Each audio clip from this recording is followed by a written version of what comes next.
Welcome to another edition of Reptile Fight Club. We are joining you again. Welcome to Thundertoe. Well, my name's Justin Julander. I am the owner and proprietor of Australian Addiction Reptiles. And with me is my co-host, Chuck Poland. And I am a schlub. We're all schlubs, man. Well, but we're schlubbable, so it's nice. That's good. That's good. Yeah. How's it going? Good, man. Long time no see. Excellent. Yeah.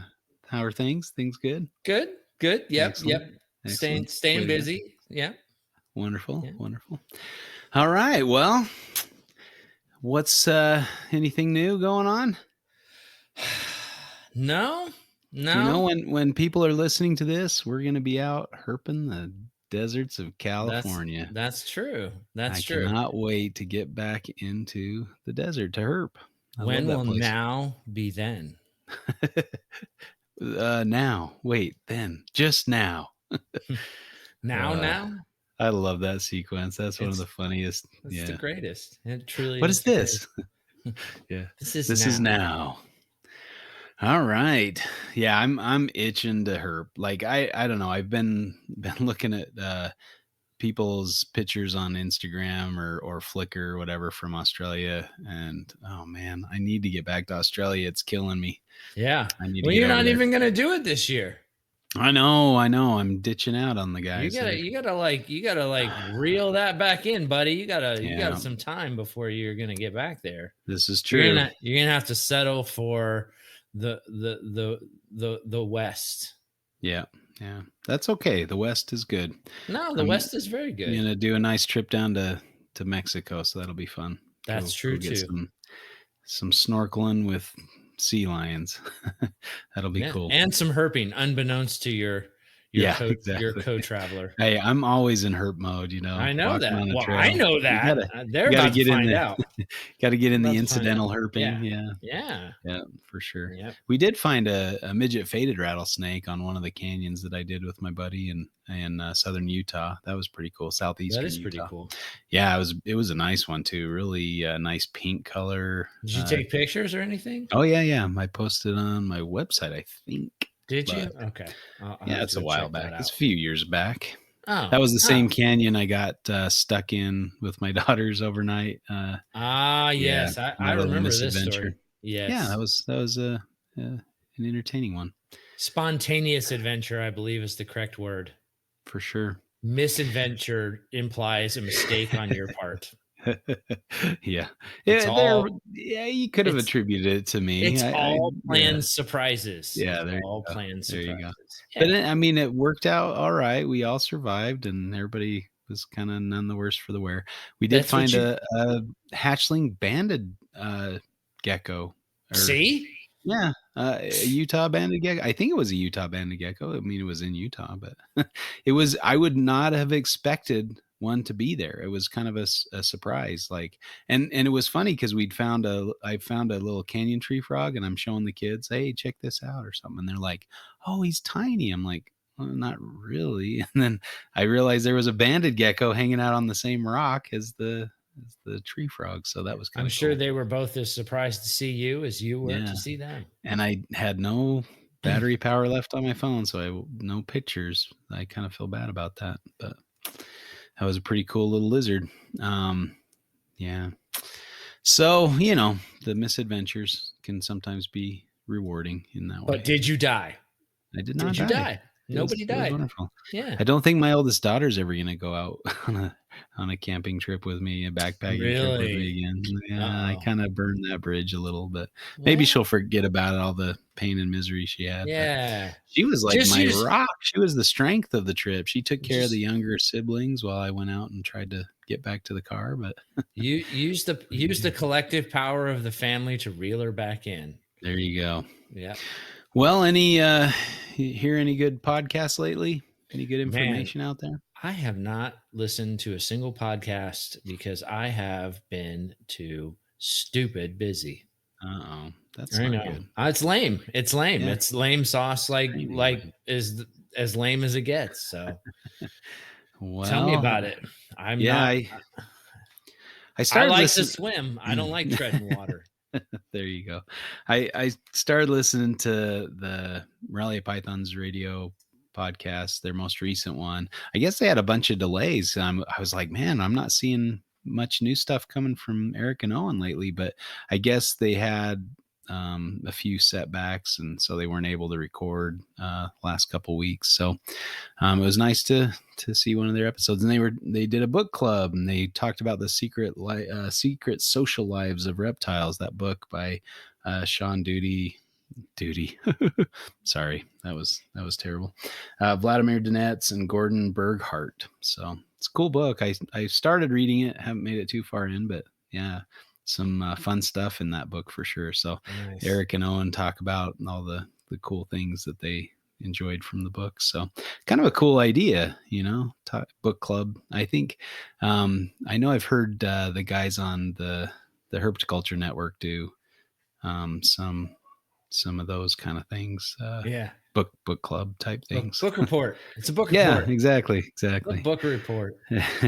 I think they were, at least they mentioned, Eric and Owen mentioned they were delayed because it took a while to read the book, and they thought they'd get it done sooner or something. So yeah, but it was an enjoyable one. I really enjoyed listening to their take on the book, and Yeah. thinking about social lives of reptiles is a cool topic for sure. Yeah.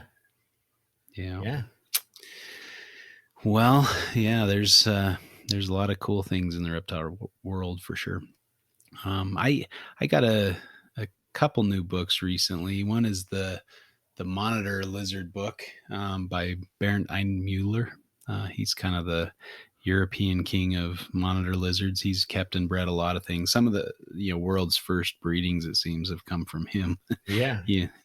I Well, know there was a period of time where the Europeans were pretty much the only ones doing good with yeah, monitors. Like, right. seemed like, I mean, Yeah, no, I'm until sure maybe that's. I'm French sure came that. along or Yeah, I'm something. sure Yeah, that's yeah, not probably the case, but yeah. maybe a little bit. Oh, that was a fun time though. That whole monitor resurgence back in the early 2000s. Yeah. Yeah, in Yeah. the late 90s, early Yeah. 2000s, and pretty cool. Now it's kind of, we kind of take it for granted how For how it sure. can be done. Yep. Not that I've had that much success. I I really enjoy monitors, but they're a lot of work. Mm-hmm. It For takes sure. a lot to keep those guys happy enough to breed and to breed repeatedly. So hats You off to got to those be guys who make it work. a busy food monkey. Yeah. Speaking of food monkeys, man, that Mike sure does a good job with his Yeah. monitors. Yeah, there's a few species I want to keep before I die, so Yeah. I might have to wait till I'm retired or have more time on my hands before I can keep some of them, or have more room, I guess, to do them Yeah. justice. But yeah, there's a few more on my list I need to tick off before I die and enjoy. So Yeah. It's tough. It's tough to do it in the back 40 in Utah, though. So, yeah, that's you know, true. Yeah. yeah. Not a lot of outdoor. Well, I mean, during the summer I can keep them outside, Yeah. but it But you still got to gets have an pretty cold indoor. at Yeah. night. You'd still need You to have an probably got to. indoor. Yeah. Yeah. Yep. Hmm. Yep. Yeah. Well, and there's probably some monitors that would do okay. And I Hmm. know, I was talking to Burt Langworth, and he was saying, oh yeah, if you could get some, Varanus griseus, the desert monitors, he's like, they come from an area that's very similar to Utah. Maybe not so much snow, but gets very cold and Hmm. harsh deserts and things. So that might be he Something was to try. recommending that for keeping outdoors. Yeah, Yeah. be kind of cool. Well, yeah, maybe someday. I don't know. Griseus are not readily available. I saw there was a few in the country for a while there, but I think they got either confiscated or just kind of faded away. But Yeah. it's unfortunate. There's some cool monitors out there. I need to go find more in Australia. There's still some ones I need to take off the list, but like as far as seeing them in the wild. But Hmm. yeah, Always I'm more to itching, see. man. I I'm know. itching. I Yeah, see it. there's too I many see cool it. species. Yeah. Yeah. Those ants This in your pants. this podcast brought to you by Virgin Airlines. Go to Australia. uh, yeah, that'd be nice. Nice to get over there again. Hopefully Yeah. sooner than later. That's what you need is a Virgin Airlines sponsorship. Is Free that round even? Do they even go? free round I'm trip thinking. miles to Australia. I'm thinking Qantas. I should have said not Qantas. Is Qantas Airlines? That's the Qantas, yes. Australian airline. I don't know what I'm talking about. Isn't I don't need. Virgin? Well, Isn't that Virgin owned is by an Australian guy? Maybe not. Virgin is Isn't that Richard Richard Branson? Branson. Is he Isn't he Is he an Australian? Australian? I thought he was an Aussie. I don't know. Uh, If not, I apologize to I my don't know Aussie friend. if Australia would claim him. I don't Yeah, know. You might have to. That might be a hard sell. I don't know. yeah. I Oh, don't know. there was a good get together of some of my Aussie buddies over at Deb and Wayne's place. Peter and Joanne Birch were there, Mm-hmm. and Troy Kuligowski, and looks You like they were missed having it, a lot of dude. fun. I missed out. Yeah, Yeah. Did they rub it that in? made me miss it. They were nice. They were nice about it, but yeah, that was tough to. I need to get over there and hang out with those guys again. They're I'm such good sure. people. Yeah, Yeah, yeah, good definitely. folks. Miss my Aussie buddies. Yeah. All right. Well, what are we gonna fight about today? Eggs. Eggs. All right. Do you like them hard boiled or over easy or scrambled? I like them poached. Ooh, I can't get on board with that. You're gonna I have to po- fight me on that one. I poach my eggs right from my females. I am a poacher. We had a very nice discussion topic brought up and suggested to us by Lucas, and I don't even know if I want to try your last name. I'll probably butcher it, but Indiger. Sorry, man. But we appreciate Integer? Integer? integer. He Yeah, is something. indivisible. All right, all right. A little math humor there. You Ah, missed Pi Day though. Pi Day was a couple well, days ago. So you can't bring up old stuff. well, thank you, Lucas, for suggesting this topic. We're going to talk about maternal versus artificial incubation. So I'm itching to fight about this one. Yeah, I I feel haven't. pretty strongly. Oh God, really? Yeah, Do you? yeah. Well, hopefully I get my topic.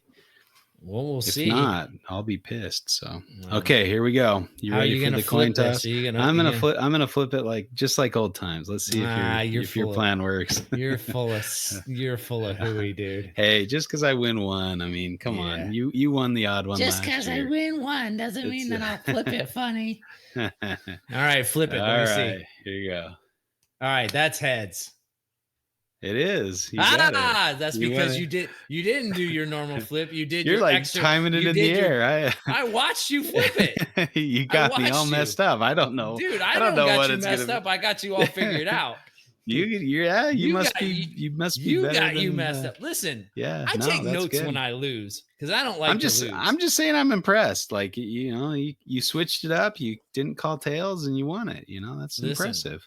you, Way to you go, can man. you can beat me. You can beat me, but and I'll leave with my tail between my legs. But I'm coming back. Come Yeah, back. yeah. You're a fighter, man. You're a fighter. Okay, well, you won. So, what side of the argument do you wish to defend? Artificial or maternal incubation? I will defend artificial incubation. Artificial is the best, huh? Well, I don't know if it's the best, but that's what I'm defending. I will gladly go with I know you maternal will. incubation. Yeah, I I like think it. I like even maternal I incubation. even think I served you up the side you wanted. Yeah, might have Served I it don't up know. to you sunny side up. Let's see how it goes. You can see a big smile on my face. So. I do see a big smile on your face. All right. Well, let's get to it here. Okay. Well, since I won, you can start. Hey, I'll start. Don't you start with I me. will start. I will start with you on this one for sure. Okay. Maternal incubation is far superior to artificial incubation. I mean, these animals, and I guess we got to clarify we're talking about pythons, right? Because you don't get a lot of maternal incubation with many other species. There are some females that maybe stick with the eggs, but pythons have evolved and adapted to wrap their bodies around the eggs and keep them at a certain temperature and moisture even. Sometimes they'll even shiver their muscles to generate heat to increase the temperature of the clutch. 15, what is it? 15 million, 50 million? I don't know. Some odd million years can't be wrong. they've evolved to do this, and uh, they do a very good job of it. So, why mess with nature? Go with what they've evolved to do, and now obviously that takes some support on the keeper end. You've got to make sure that your cages are set up properly and that they can get the temperatures they need to be able to maternally incubate their clutch. But I think there's a lot of benefits to maternal incubation. I will start out with that little tidbit. Wow. Over So, to you. wow. Thank you. Uh, so what you're saying is that it's not just all on the female when you're incubating these eggs, or on her incubating these eggs. Don't you You put have words in my. Don't you put. you have to do your part, right? You have to set it Okay. up correctly. Yeah. So if you don't set it up correctly, it definitely, so the females having to select potentially a subpar place to lay those eggs. She doesn't really have a choice, so she'll make the best worst decision she can. And you have to make sure that you're supporting that female. And if you don't, obviously things can go awry. And I mean, heck, as you've even said in the not so distant past, you've had some bum luck with some females that just didn't do very well with maternal incubation. They're bad moms. They're bad moms. Just call them bad moms. You know what I mean? Don't Yeah. do well with the eggs. The eggs don't fare well, and the clutches end up kind of being train wrecks. So maybe that's a case where, if you were to collect those eggs and you were to put them in an optimum, environment, that potentially, you wouldn't have the die off or some of the issues that you have. I mean, maybe you would, maybe you wouldn't, but you're definitely potentially leveraging a better outcome by collecting those eggs. Certainly, Mm, I maybe. think there's definitely a case where artificial incubation is definitely the way to go. I mean, I've never actually maternally incubated a clutch, which it is both okay with me, and is sadly, just pitiful. Oh, you're Um, messing out. You gotta let it go with your Well, outdoor you would think muscles. with my You yeah, gotta try it out. you'd think with my zen mentality about Mhm. things that I would be much more of a maternal incubator, but there is an inner control freak, I guess. I don't know. Yeah. Um, You gotta let that control go. It's a beautiful thing, man. To oh, see those babies emerging from their mother's coils, it's pretty sweet. And just to yeah, I don't know. Like I said, they know what they're doing to some extent. You do have some females that may not like, and talking about maybe Aspidites, they're not necessarily I think there's a possibility that they're in the environment where they're living in burrow systems of other animals where they have a humid environment that probably stays warm. They're semi-tropical, at least the blackheads are. And so, they probably can just leave their eggs in a burrow, and they'll probably hatch out fine. There was a study by Shine's group that showed that water pythons actually a lot of times will leave their eggs in a burrow, and because the temperatures are right, and they fared okay. So I guess they're not maternally incubating, but they're naturally incubating, I guess, in a burrow. So I don't know what you'd classify that as, because nobody's taking them and putting them in a controlled environment. So, and also, I mean, their nature doesn't necessarily always support maternal incubation either, and there are failures in nature too. So you got to expect a miss here and there. And I'm not saying that you shouldn't have an incubator at the ready in case things go wrong. There's no reason just to let all the eggs die because the female decides not to wrap around them.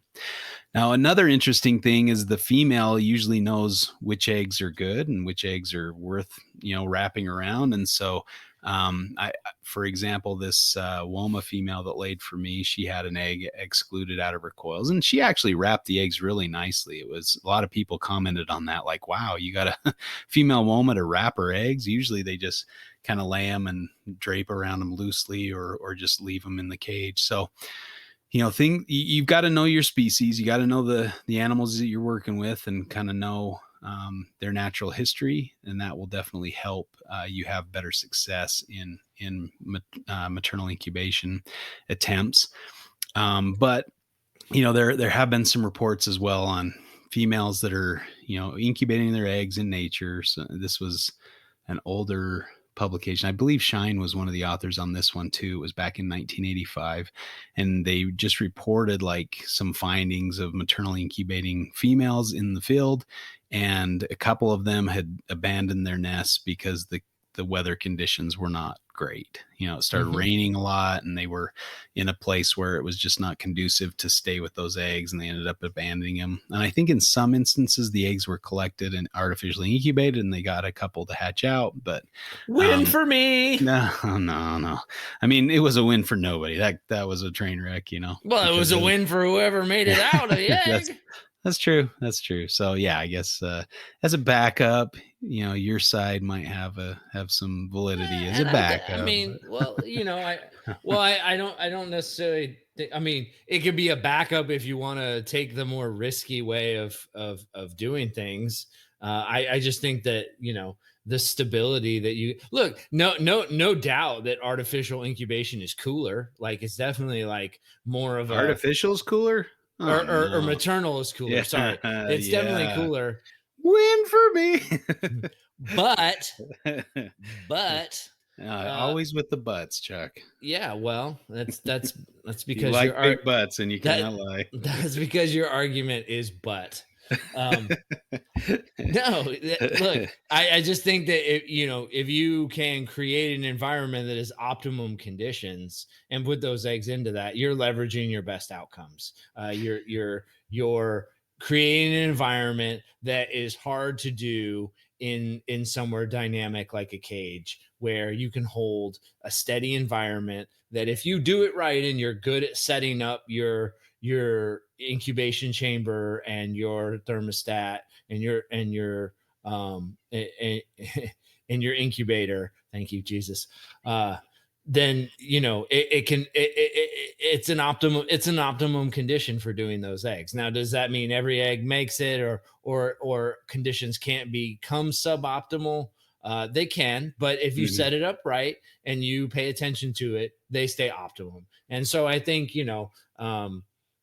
sure, you can do artificial incubation as a backup when mom fails and things start to go south and you rely on old faithful, or you have the option to just go old faithful right from the jump, and you'll get probably as good or better of an outcome. So for me, I just think that artificial wins the day. Is it as cool or flashy? It's kind of like the YouTube or the Instagram of today.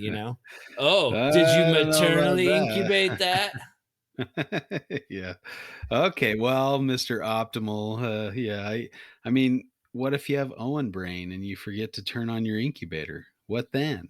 Is that optimal? Is No. there a cure for Owen brain though? I mean, What if your thermostat fritzes out and you cook all your clutches in the incubator? You're out the whole season. That's not optimal. There's a lot of things that can go wrong in the incubator. You might bump it and eggs roll, or you drop a container full of eggs and they roll across the floor and get all scrambled up. And there's a lot of things that can go wrong with artificial incubation as well. I don't know, like there's definitely some downsides to artificial incubation, and well, I've if you had suck, like if you're just like, oh, the trail rolling across the floor. I mean, that's kind of all right. hey, I accidents get, happen, man. look, Accidents happen. I get that you want to throw in there that your thermostat doesn't breaks and goes wide open and cooks everything. Yeah, that's possible, but it's not Mhm. likely. It's not. It does Yeah, it happen. happens. Yeah, it Well, and happens. it depends on the type of equipment you're using. I mean, if you're using I mean, obviously anything electrical can break, like anything mechanical Mhm. can break. I mean, that's always an option. You know, 2 months of no sun and cold temperatures is an option in nature too. So there's no Yeah. guarantee in life about anything. But with a quality incubator and a good thermostat, you can be relatively assured with a proper setup and a little bit of attention to detail that you can be pulling, good, good, safe incubation, no fail. Yeah, I think that might be true for some species. And I mean, let's talk precision, right? I mean, you've got a female that kind of can sense when the temperature's right or when it's not so right, and so they can loosen or tighten their coils. They can, they've been known to increase the humidity by urinating if they need to kind of increase the moisture levels of the clutch. There's all sorts of things that the female can do, and she senses a lot better than we can. I mean, if we open the incubator and the eggs are sinking in too early, you're like, oh crap, what do I'm going to add more water. And then that has the revert, and then they swell up and then they go bad because you're fiddling around with them and can't figure out what to do with them. Female is going to know a lot better than a keeper if things start to kind of go downhill. And also, I mean, I've the few maternally incubated clutches I've done, like the eggs don't look great, but they hatch, and the babies that come out, they seem more robust. They seem, a little more feisty or full of life. They usually absorb all their yolk, things like that. So there are things that you can get as an added benefit when you do maternal incubation right. What you got I for can't that, believe pal? I cannot believe you just use that. Hmm. You can't believe it? Well, believe Well, it, buddy. That just happened. Okay, sorry. I'll well, stop yelling. it's all right. It's all What right. you got? Yeah, you're speechless. No, I I'm think not. you just I conceded. am a little speechless because you're I mean, you don't have to what is concede. that Try to. doesn't equal causation? What is that? A correlation doesn't equal causation. So, Okay. here's a scientist telling me Okay. all these like, "Oh, I seen this and this and this and that's the way it is." No. There was a That's been published study that, yeah, it's been so studied. so so across how big was the study? That was pretty big. It was on ball pythons in Oh my um, god. All right. maternally versus artificially incubated, like they do on the farms.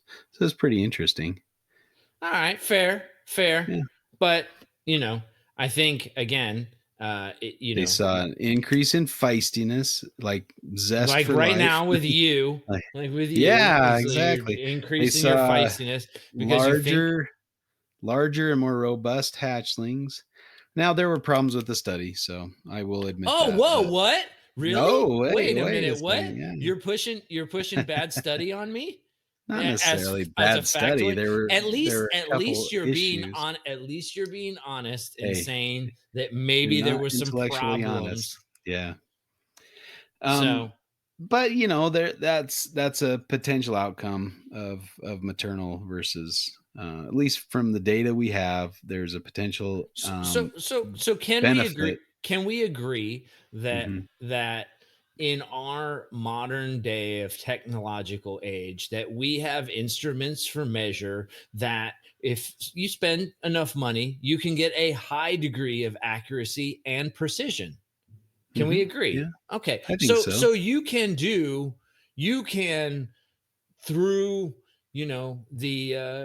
through technology, you can have these sensory data just like the mother can, uh, by not possessing those skills if you have the right technology at play. And the point being is, as long as you set it up correctly and you use your knowledge and your best understanding of science and using the best technology, you can leverage it as good if not better outcomes, lacking the external sensory inputs that that female might have. Can we agree about that? I mean, it's possible. I don't think you can get the precision that a female can provide because you don't know what's going on inside that egg like she does. I mean, Well, the does she do incubators are haven't we are evolved over the bu- bu- last, bu- bu- bu- bu- bu- bu- several bu- bu- million bu- bu- years. bu- bu- bu- are you saying that that female knows exactly what's going on in that egg, So, or do you just say she's reacting to external stimulus and I and think changing? there's a And little bit of both. They hold Mhm. on a Okay. minute. Okay. So in a lot of these maternal incubation studies, these females take these eggs way up to like 90 something degrees, and they'll Mhm. incubate them at that period for a while, and then they're back down and they're up. Yeah. Now, is that because she's so precise in the way that she's incubating, and she knows exactly how high she can take them up or how long? Or maybe she lacks a level of precision and is doing that as a safe parameter that she knows she can operate in. Maybe she doesn't need to. Maybe it's not as important to, or she's not able to control the exact temperature of that egg. So she expends her resource to take it all the way up because she gets the sensory input that things are too cold. So she warms them up with her body. She takes them up very high, and the egg can tolerate them, and that's fine. That's fine. But does that necessarily mean she knows better than what you can do optimally in an incubator? I mean, that's a good question. I don't know if that's known. I would think that the female would probably have a better sense of things than we could, despite all our technology. And I mean, you need to watch more Simpsons episodes because if you saw what happened at Itchy and Scratchy Land when they relied on technology and the robots just about killed everybody. I mean, that's some serious business there. You don't want a giant metal rat chasing you. Anyway, I think that what I was going to say before, Dave Barker, they had National Geographic out filming some of their pythons. I don't know if you caught that segment on the Barkers on National Geographic. I don't know if it's National Geographic Wild, but it was back. It was a while back, but it's pretty cool looking at back when the Barkers bred a lot of different species. Anyway, they had a children's python that was laying eggs when the film crew was there, and so they set up their cameras and filmed this female laying her eggs and settling the clutch, and she went to an egg in the clutch and she was kind of nosing it and tongue flicking and stuff like that. And then she like used her head and neck and just kind of flipped it out of the clutch. And and Dave took I think he said he took the egg and put it back in her clutch. And he just thought, what did she do that for? And so the female like kind of started wrapping around and then she started nosing the eggs again. And then she picked that same egg and grabbed it with her neck and flipped it out of the clutch again. And it was, he was just like, holy cow, haven't ever witnessed this behavior. That's really cool. And that egg was infertile and it didn't go on to hatch or anything. So she knew it was a bad egg and flipped it out of the clutch. Now that footage exists with National Geographic, and Dave asked them because they didn't put it in the program. And so Dave asked about it and they said, yeah, it's $1 million to buy that, or some outrageous amount to buy that Sure. footage. But it was kind of interesting to think about. The females kind of know what eggs are worth incubating, what kind of temperatures they can withstand. Now we put in these little temperature probes with our with some Antaresia when we were writing the So let me children's ask you python book. this. Well, let me Have you ever finish real hold quick. on. Oh, Have you ever seen snakes incubate bad eggs? um I don't know. I mean, not a slug, but and it may be keeper error that the result. I have an example of that too. But so anyway, we put in the temperature probe in with the clutch, right? So as the female was laying, I saw she was laying, so I got this little temperature sensor probe that records the temperature data. So I put it in the middle of the clutch. She laid a couple more eggs, wrapped it all around. So the thing was embedded in the middle of the clutch. And then, after the eggs hatched, I could go in and dig it out of the egg shells that were remaining. And that was a successful clutch. All the babies hatched. They all did great. They were very robust and happy upon hatching. And the I got the data and I imported them. I'm like, holy cow, like they got up into the 90s, Hmm. and in sometimes.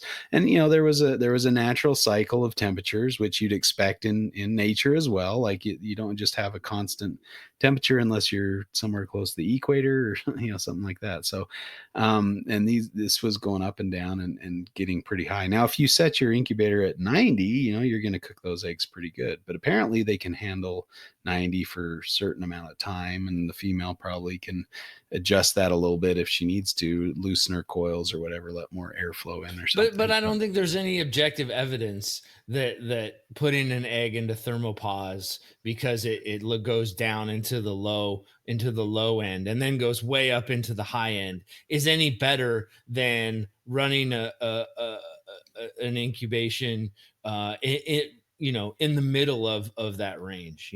but you don't know that. Well, you don't know that either.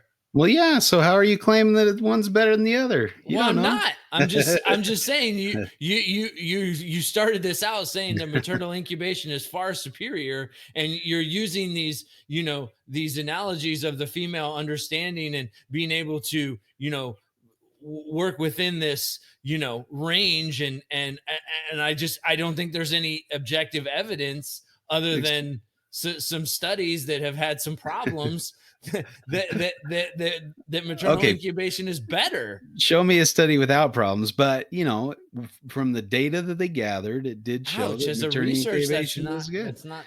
Well, that you should not can be. you can design the best experiment in the world. Things still go wrong, right? But that doesn't mean you throw everything out that you've discovered from that study. Anyway, their data did show that the maternal incubation had a benefit, right? That it was better than their artificial incubation technique. Well, what was Um, their artificial incubation technique? they put the eggs in a warm, stable environment with uh, high humidity, and just like you would in an incubator, except it wasn't an incubator. So What? They didn't it was use an like in a incubator. it was in a hole in the ground. So Yeah. that was, So there you you know, go. but So that's what they do, over in a lot of those farms. They just incubate that way. I get that, Yeah. but now you're I mean, So it's that's successful enough, you know what I well, it's mean? not an Like, apt comparison though, because we're yeah. talking about an incubator that's ideal conditions, not a hole in the ground, which is subject to it. So what Well, you're you keep saying saying is, ideal. I'm not sure what you're well, basing ideal on.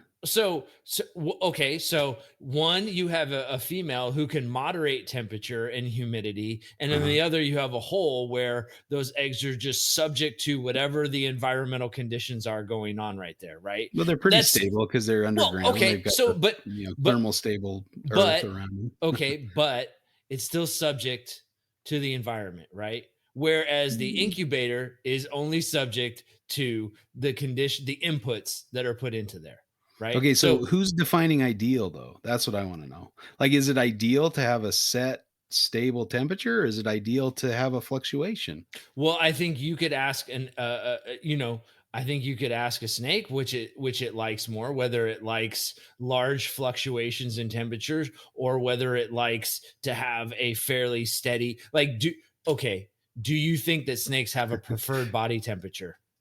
Sure. It, Okay, and it you and have it a preferred differs body temperature, and right? it differs You for different jobs, right? Like but their why? preferred body temperature is probably higher for a female that has eggs that she's about to lay, because she needs to keep those eggs warm enough that they move in the right Yeah, direction.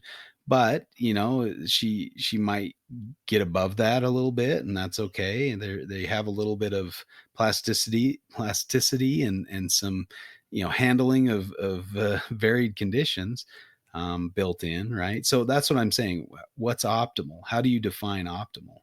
Is well, it 87.8, or is it 89, or is it 86? What's well, I optimal? listen. I can't tell you because I'm not a Python, but we can both sit here and agree that there are optimal temperatures that they do certain required functions at, right? Sure, that they need potentially, yeah. Okay. But whether that's optimal or whether that's just, what's necessary, I don't know, it's hard to say it's optimal.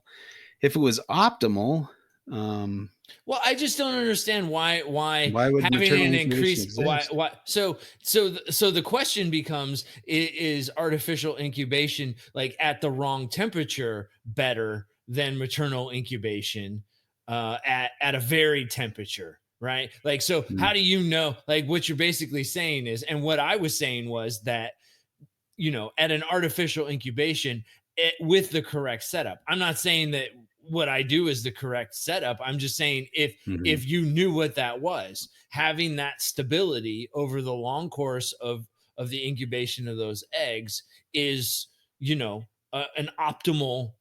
an optimal, I'm not saying I know what that is, and I'm not saying yeah. I set it up that way, but if you could figure out what that is, if you knew what that was, would that not be better than would that female, if you could set her up in an optimal environment, Mhm, and she had to do less work, i.e., she could get off her eggs sooner, she could mhm, eat sooner, she could not have to worry about the eggs, would that not be of a better benefit to her? So, yeah. artificially incubating those eggs in an artificial environment that is, quote, optimum, whatever that is, does that not free the female up to eat more? Does it not free her up to go about her life?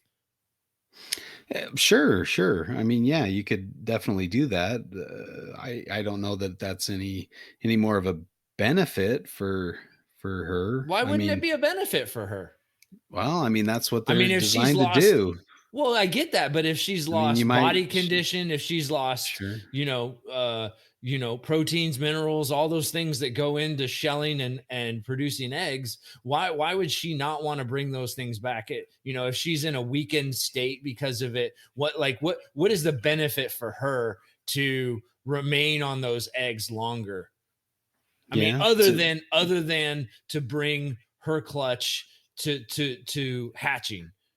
Sure. I mean, theoretically, sure. Yeah, that's great, but we don't know all those optimal set points like she does, right? So it's very difficult to say, hey, if we do it optimally, then yeah, that might work great for her. But I'm saying maybe we don't know what's optimal and but it's but better but off for the but eggs to be but by a incubated by lot the of the female. but by the data that you talked about, she seems to go way up and way down, and she doesn't hold them at an optimal temperature. She Well, doesn't that's hold them. that's uh that's the environment that she was in, right? And Right. what do they do in nature? Does the sun not set? Does it not get a little chillier at night, especially for some of these more But is southern, that like a harder? But diamond is python, but is that harder on her? Because I don't know. I she's having to expend energy after she's laid a clutch of eggs Is it in harder order. for snakes to have to brumate, Do they have to hibernate? Is that harder on them? Maybe, but Well, why do they do there's a that? Why trade-off, do they? right? But Because why do they do that? Why do they yeah, brumate?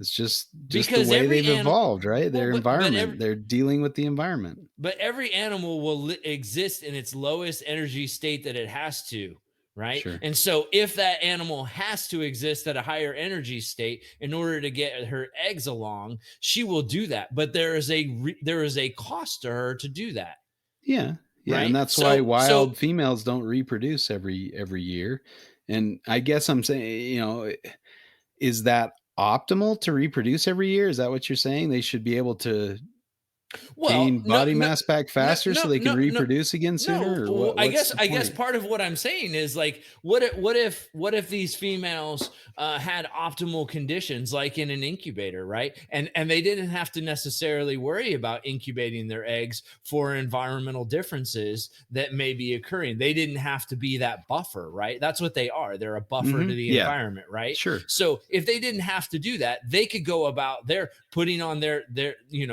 eating, getting their body condition back, so maybe they do produce that following year. But Well, if and they're I sitting mentioned on that those that's eggs, what some, water pythons do, so it does occur in absolutely, nature. They'll leave their yeah. eggs in a thermal stable environment that has, and the and and conditions that I are would g- appropriate. I would gather to say that burrowing species that can put their clutches down in the ground where it's fairly thermally stable and fairly humidity constant, probably aren't as good at wrapping their eggs because they're used to being able to have to leave them and they can go on to do other things, and them being able to come off of those eggs and do other things is is advantageous to them, right? Well, to So them, but not necessarily to the offspring. Like any goanna can climb down there, find the eggs, and gulp them down. There's no protection for those eggs, and that's one of the natural, things that that a female incubates her eggs for is to defend them. You even and, get some species like king cobras that will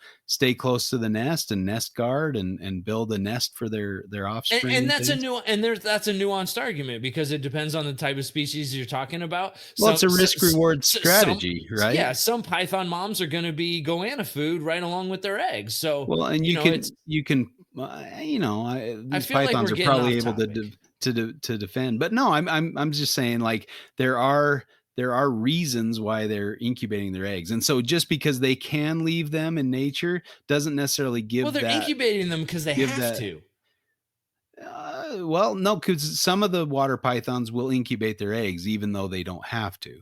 It's a kind of a risk reward type thing. So you have some that maybe are more risky, leave their eggs, but then they can go eat and reproduce again sooner. And so But maybe there is a there's calculus to that, sure, and I mean right? it must have some advantage, or none of them would do it, right? So, Right. but the fact that some remain with their eggs says, okay, maybe there's also a benefit to sticking with your eggs, defending them from predators, and Well, regulating temperatures, or certainly, moving your clutch if it's a bad spot or whatever. and certainly, like I said, artificial incubation, i.e., intervening with what we understand to be optimal conditions, Mhm. seems to leverage good outcomes in the same way that a female maternally incubating, rather than just being like, fuck it and leaving and chalking it up to nature, is a better control than just nothing, than just chance, right? So Well, again, I don't know what we're assuming there, like what optimal or what better is. It may be different, but I don't know that it's necessarily better. And if there are indeed well, uh, advantages, given to the offspring by the female sticking with the eggs, which I would argue that there's a very good chance of that. Again, maybe you do have the benefit of having your female reproduce again, but if they have better, stronger hatchlings when they maternally incubate, is that not something to consider as well?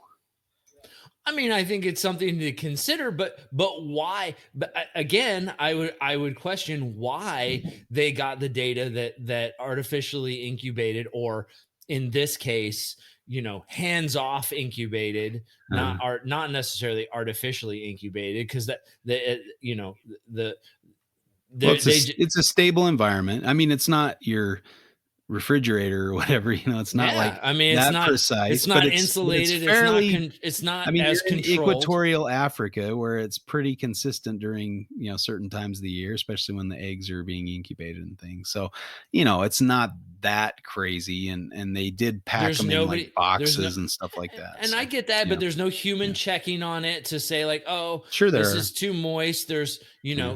but they're not there I mean, this to. is their livelihood. They're at a farm. So, I I mean, get and these are successful methods they've used for, decades. I don't know. so you're saying that they were not leaving these eggs in the ground, and that they were going in and they were checking on them, and that they were making changes based on what they saw, or what? Yeah. Yeah, I mean, I think they were taking the eggs from the females as well, and weighing the clutches and stuff, like recording data throughout the study. So they were trying to maintain an optimal or a good environment for the eggs to hatch. Like they wanted the eggs to hatch, but they were comparing their artificial incubation techniques in boxes in a hole in the ground versus the females incubating their eggs in a natural setting or whatever. So that was kind of the comparison. I don't know. I mean, read the study. It's very interesting. I can send you the paper, but Sure. they did show a benefit of maternal incubation. And I guess I keep going back to that, but I think that's kind of an important thing. Now, can a keeper make errors and set things up wrong? Of course. When I first tried maternal incubation, I thought, oh, she needs it to be very humid in there, so I moistened the substrate quite a bit, and the eggs on the bottom got too wet and they ended up dying, but the eggs on the top were fine and hatched out, so it was kind of a lesson to learn. So make sure that you're setting them up properly with a and the next attempt I did was with a jungle carp, and I basically had like this kind of ghetto cage that I made. It was like two Rubbermaids attached to each other. One was opaque and the other one was clear. And the clear one had like a basking light, and then there was a hole down to the one below. And in like the nest box part of the cage, I had some green moss, and I had just a big bowl of water in there so she could drink. But then she, laid her eggs, wrapped them, and maternally incubated them in that setup, and she hatched them out, and it's pretty cool. That was my second go around with maternal incubation, but and those eggs were fine. They hatched out pretty well. They looked pretty terrible when they did hatch. I was worried that they were not good, but they would it worked out pretty good. So there is some element of setting things up properly to allow that. Now, a lot of times, like, we think we know what the female needs, and I know that I've heard people talk about this where the female will lay her eggs, outside of the nest box in an area where they didn't think it was the best temperature or whatever, but she knows, and she's going to put it where she thinks it has the best chance of success because that's what they've evolved to do, right? And so I think sometimes they've even moved the female with her eggs to somewhere else, and then she moves them back to where she had them. And so it's like, okay, I get it. You want them here, so I'll let you do what you need to do. And of course, there are some females that don't do a good job, and the eggs can crash, while they're incubating them. So, there's definitely not every female is that bright or that, Well, and you know. so I'm going to yield a one to you, Mhm. for you. Here's a gimme. You can All right. take it for free. Gimme, gimme, You gimme.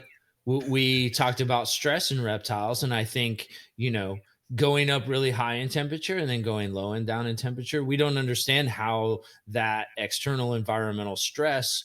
What's going on with that embryo when it's developing, but certainly. One could make an argument that external stress is actually a positive thing, and Mhm. that perhaps and maybe that's a mechanism why people seem to think that maternal incubation in that up and down and or that natural Mhm. hill and valley of temperature and humidity are produces better eggs. Maybe there's a secondary environmental benefit to it Sure. that we just don't understand. And maybe that's true, but I Mhm. don't think that what we see is something that is vastly different between maternal and artificial. I mean, I think if you had you know if you could see a marketed difference in mortality and vitality in between the two methods, then maybe I would say, okay, yeah, I definitely hear you that um, maybe one is better than the other. But I think um, th- Sure. The but jury's still out, yeah, right? the From the jury's definitely still out, Yeah. right? So, I don't think it's wrong either way, and I think the mom probably can get a suboptimal condition through better than we can because she knows, she has those sensory inputs to understand what's optimal because she's the python and we're the human, we're the food monkey. So, Mhm. uh, you know, in the same way that nobody can tell you what's better for you than you, right? Like that kind of thing. But at the same time, like they also can't they also don't have the ability to create the most stable environment. We can do that. So if we do understand what works pretty well, and I think you get plenty of keepers who are really good at incubating eggs, and they understand that what what they're hatching, what they like, what does well for them, especially when they've had repeated success. And you see these people knocking out artificial incubations with 100% hatch rates, great looking, robust Sure. animals. So I Yeah. mean, I don't think there's one better than the other. And I think it, if you're not really great artificial incubation, then mom can kind of limp you along, right? Or do it maybe better than you can. But if you're really Mhm. really good at artificial incubation, maybe you can set this up better than she can, and Mm. maybe you get some benefit by getting her, so she's not worrying about those eggs. She can move on. She can eat some more, do her and do go about her life, rather than tying up her resource time on those eggs. Yeah, I mean, obviously, if you're farming, reptiles, and you need the females to produce optimally and produce more clutches, then yeah, it makes a lot of sense to take them away and to artificially incubate them.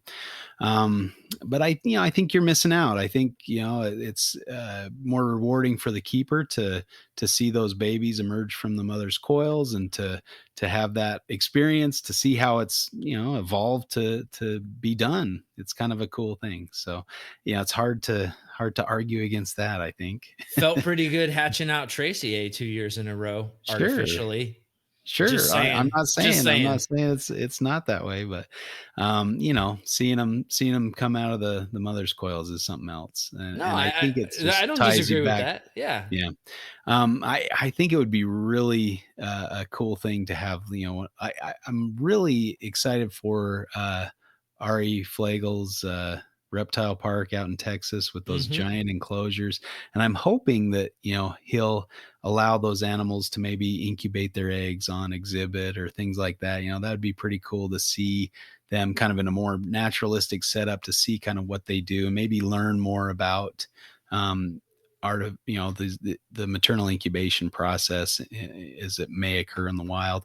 I know that, um, in that secret social lives of reptiles, where they talk about that being one of the social aspects of reptiles, is that maternal or parental care, right?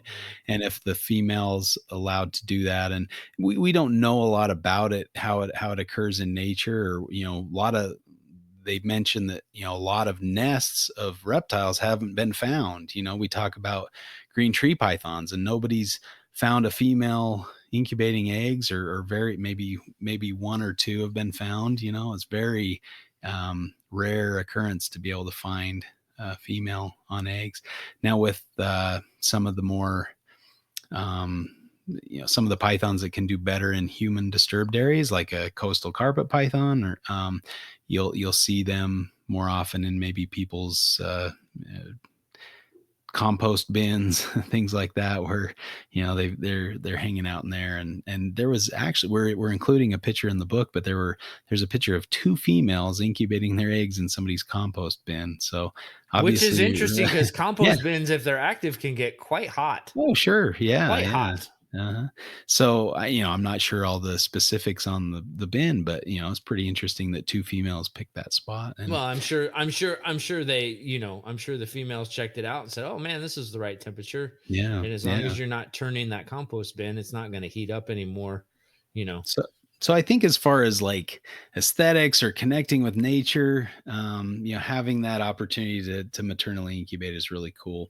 Obviously, there's some risk, especially in a captive environment where, you may not understand what the female needs, and so you try your best to provide it, but you might mess things up. And it may be a little bit of a learning process, but, definitely rewarding and worth the efforts. Sure. Well, and conversely, you may want to just try and let her incubate them, and she may mess those things up. And there's always old faithful that back there in your incubator. You can put those eggs in and get it done yourself. Yeah, that's true. That's a good point. And it doesn't hurt to have an incubator waiting, because, yeah, you do have some females that don't really know what they're doing or don't see. I mean, On the other yeah, side of every maternal yeah, incubation is a keeper who's got an incubator ready to go. sure. Yeah.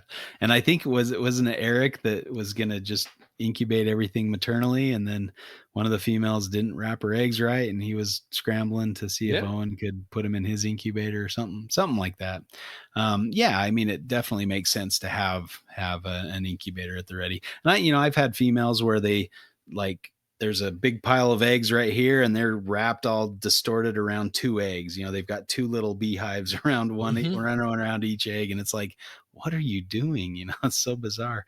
And I think, maybe who knows with domestication, maybe as we breed them more and more generations in captivity, if they kind of lose some of that sense of how to do it right, or I don't know. That'd be an interesting study too, to see if, several generation captive bred animals are able to maternally incubate as well as wild caught females or something like that. But yeah, obviously there's downsides to either or. And I've been doing this for a while, and I don't have artificial incubation perfect yet, and I still lose eggs. Like I was saying, the Woma eggs, I've got most of the clutch crashed already. So Yeah, was I that was a just gonna say, factor of what percentage of artificial versus maternal do you do? yeah, most of mine is artificial. I just Yeah. want to gut check your I Yeah. just want to No, gut check it's your yeah. And a lot of I've maternally incubated pygmy pythons, jungle carpets, children's, centralian carpets I did. And they all had pretty good results. Sometimes, it's better than others, but I wouldn't say that all my cages are the best set up for maternal, and that's one of the big reasons I usually take the eggs for artificial, because I don't trust my setup all the way. But if I Mhm. could, if I had unlimited space and unlimited resources, I could make some pretty sweet cages that I would definitely maternally incubate every time. So you're right. Yeah. Most of my stuff's artificial incubation, and I've got a nice big incubator right behind me here, uh, sitting there at temperature. So Yeah. yeah, good times. But anyway, I still think it's really a cool experience to do maternal incubation, even if you can't do it with every clutch. Sure. So Well, I think, just being a more well-rounded keeper who understands, natural history and how it's done, in the wild, can help you, give you insight and make you a better breeder and keeper of, whatever it is that you're keeping. So yeah. all things are good. Just Mhm. everything has its place, I think, and So you're going to maternally incubate those Tracy eggs this year? no, that's not what's gonna happen. Oh, Chuck. Oh, I did you've too. learned nothing. You've learned Listen, nothing. I have done way too good, knock on wood, Yeah. with the past 2 clutches to maternally incubate them. See, and Oh, you knocked on Ruby the door. Now they think. Ruby and Chewy agree with me. They're like, "Hell no, we're not doing it. We're not doing it." I get it. I get it. That's those are pretty precious clutches. So yeah. Um, well, I think hopefully you guys got something out of this fight, and um, consider maybe the other side that you haven't considered or haven't tried. Maybe give it a try. Maybe don't start out with Tracy A clutch, but I started out with children's pythons kind of as an intro, and start out with something you might be able to lose and not lose your shirt or something. Don't risk it on a Bolin's python clutch or something. But there's definitely something good, I don't and know I don't know, maybe. if you've got a pair of Bolin's pythons to get eggs, you're a big roller anyway. You can Yeah, that's true. you You can roll the dice and you're at maternally the high incubate 'em. stakes table in Vegas. Yeah, there was a lot of discussion with the Green Tree Keeper group, right, on incubation and whether or Yeah. not and there were people that had different regimens of, you got to increase it here and decrease the temperature there, and all these different crazy regimens. And I think some of the keepers didn't really buy into that and just maintain them at a stable temperature, but some Yeah. kind of swore that they needed that fluctuation in temperature. But I mean, green trees come from such a stable environment as it is. Like, Yeah. there's not a lot of fluctuation, No. even day to night there, Yeah. or season to season. It's pretty much a stable 75, Yeah. 78 I degrees all year round. I mean, So, I would almost wonder how whether they're on the eggs all the time. Yeah. like Yeah. it's stable. They probably could come off the eggs and take an Mhm. opportunistic meal and then go back onto them if they wanted to. Mhm. So it would be interesting to see more females with eggs, and Yeah. see what they're doing in the wild. But And I've you know, done that a few times where I've offered meals to females that are artificially or maternally incubating, and sometimes they'll take a mhm, meal while they're on the eggs. Not yeah, always, but especially towards the latter end. And so maybe you can have kind of the best of both worlds where. And this, this is another kind of theory with Antaresia that well, they did a study with crocodiles, and I tried to track this down, and I actually found the original quote for this, but they had painted crocodile eggs with like a strawberry flavor. And then when the babies, like they painted some eggs with strawberry and they painted others with just nothing, no flavor or whatever. And then when the eggs hatched, they offered the babies strawberries, and the ones that they'd painted the eggs with strawberry flavor ate the strawberries, whereas the other ones didn't. Not 100%, but they would recognize strawberries as food, because their eggs were painted with that scent. And it was, a difference between the two. Now, I kind of thought maybe that would apply to Antaresia, and if the female's eating a mouse while she's incubating the clutch, maybe that smell would get on the eggs, and they would be more apt to take rodent prey. Now, I think Nick did a few experiments where he took like a piece of pantyhose and put a bunch of like rodent bedding in the sections of pantyhose and put that in and incubated the eggs with that thing. I think he said it just turned into a nasty mess. So he wasn't sure how that benefited, or had any benefit, but interesting to think about. And potentially you could have some kind of external clues in the eggs that the female can communicate, to the eggs that could actually provide a benefit down the road as well. So I don't know, interesting things to consider, but definitely studies need to be done to look into this. And if you're listening, Dr. Loafman, you can put a student on that. And I think, I feel like in every episode now, it's like, all right, Dr. Loafman, another one yeah, for you. This is going to right. be the busiest guy in herpetoculture Well, right there. that's where those kind of things come Yeah. from, right? And Lucas is looking at that in as part of his studies is maternal versus Oh yeah, yeah, artificial yeah. You're incubation. right. So You're right. He is. it'll be I thought interesting to he see said what his results he yield. was having he was having a hard time with it. Was there? Well, He I was, mean, he's had some yeah. challenges around it, which Oh, sure, sure. that's the And way research goes. it's hard to predict which ones are gonna lay for sure, Yeah. that kind of thing, or Yep. if they're gonna have good eggs or not. So, you assign a female to a group, and then all of a sudden she's got a slug clutch, and you're like, "Oh, crap, what do I Yep. do now?" There went Gotta your. Yep. No yeah. doubt. And I No doubt. suggested too, like, and I think, a more scientific way to do that would be to take half the clutch and let the female maternally incubate half the clutch and artificially incubate the other half of the clutch, so you're comparing apples to apples, because there's factors, with the females as well. If you have a larger female, maybe she has, or if the eggs are smaller in a clutch versus larger eggs, and you see that occasionally, like more smaller eggs versus less larger eggs. That's a reproductive strategy of different females. So, and that can be within the same species. And so, what if you have one of your experimental animals have a clutch of larger eggs, and oh, they had larger babies. Well, duh, they were larger eggs. So if you can split the clutches up, then that helps to compare apples to apples to some extent, because you can say if they're artificially incubated in these circumstances and this, same clutch is maternally incubated in these circumstances. But then do you gotta fill the void volume where the rest of the eggs would be in the clutch, or there's all sorts of other questions you can ask. But all right, well, good discussion, man. Well, it's a good one. Yeah. Not Yeah, bad. Not bad. good topic. Thanks, Lucas. Yeah. Um, I'm sorry I butchered your name, but you gave us a great topic, so hopefully you'll forgive us that we got your topic on air. All right, well, um, I guess that does it for another episode of Reptile Fight Club. We'll acknowledge our parent company. This episode was brought to you by Morelia Pythons Radio network.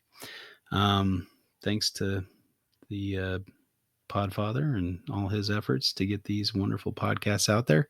Support them, listen to them, be a Patreon, whatever it takes. Keep this stuff going. Hopefully Eric doesn't wear himself out with all the podcasts he's putting out, because he's got a lot. Yeah, check out their new one, the Gakota Radio. Gakota Radio, is that what it's called? I should have looked that up. Anyway, Gakota, it's cool. Talking about geckos. Who doesn't like geckos? Check it out. You can be better at it than Justin. Okay, all right. Sorry. Still feisty. Well, you haven't calmed down yet. When you wind me up and let me go, there we go. You get what you get.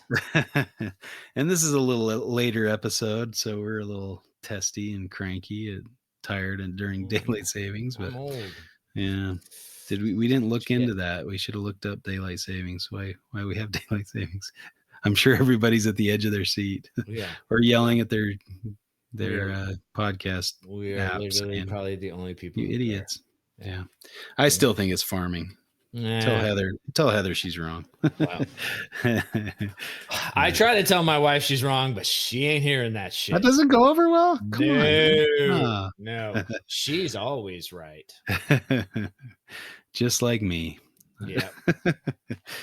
All right, buddy. Another good fight. Thank you. Yeah.